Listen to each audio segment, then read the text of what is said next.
So here we're going to do a compression test using Techstream. One of the early steps, get a battery charger on it, but also we're going to pull out a coil and a spark plug. So if we think about this right now, we have a 4-cylinder, cylinder 1, 2, 3, 4. We would assume cylinder 1 is going to have low compression. You don't have to take any spark plugs out to do this test. You can do this test with the spark plugs in, but we're trying to make it fail, so we've made a low compression condition. Don't get confused.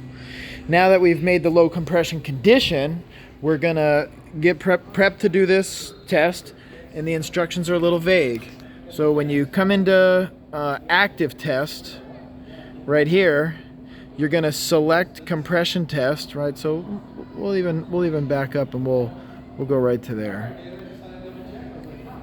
Active test. We got quite a few options right here.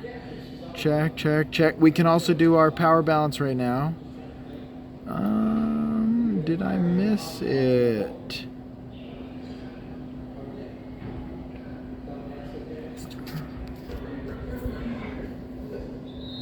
Don't mind the ding-dongs in the background. Shut up over there. Check compression. Okay, there we go. Okay, and then it gives us some conditions. One little detail, it's going to be for 10 seconds. So you got to do this kind of quick. Once we hit the test, you have to crank it for about 10 seconds, and you have to do it right away. Okay, so let's go with it. And then right now, who wants to be the cranker? Who wants to be the crank? Oh, actually, we have one more condition we have to set up. Forgot, we got to get our list off of primary right here on the menu. All right, so you see we're ready down here, but the thing is we're not looking at the right stuff. So drop down menu. Okay, learn how to click, people. That's me. We're gonna go with compression only. Now this is going to come up, and let me explain it before we do it. It's going to show these crazy RPMs. When we do the test, and it's going to be quick, so you're only going to see them for a second. But when we do the test, basically it's calculating when cylinder number 1 fires, how many RPMs does it make, right? And then we're going to lie. Let's just say it goes 1, 2, 3, 4 firing order. When cylinder number 1 fires, how fast? When cylinder number 2 fires, how fast? When cylinder number 3 fires, how fast? When cylinder number 4 fires, how fast? Or the other way to look at it is going to be when the cylinder's coming up, how much resistance is there, right? So this is going to basically run a test, and you're going to look at the numbers on cylinders 1, 2, 3, and 4. Predict which cylinder is going to have the issue. I think so. So Ben, you jump in there. You're going to be hired. As soon as we press start, you're going to crank it. For 10 seconds?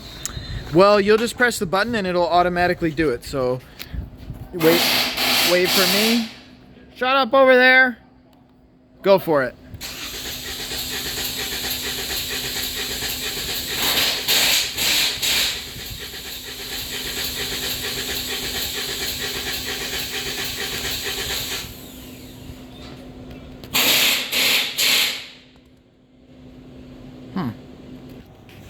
Alright, so rerun. I forgot, this one is a little tricky. You have to really communicate with whoever's going to crank it or do it all yourself.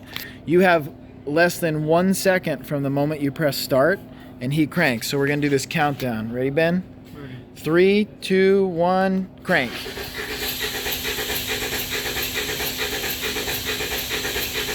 Okay. Let it go. You're good. That 303 was the issue. So let's say we had 200 and somethings over here, 200 something in cylinder 2, 3, and 4.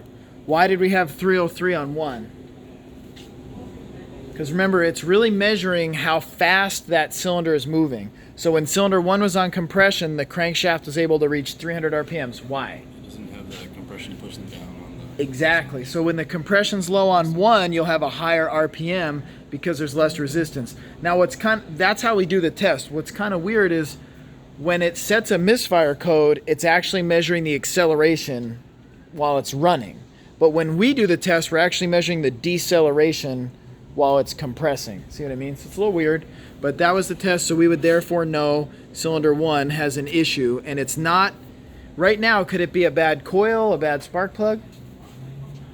No, because they're out. They're not even part of it. The measure cylinder compression is 100% mechanical. It has nothing to do with, let's say, even the injector. It's all really got to do with compression. So if you get a high number on cylinder 1, that means it has low compression.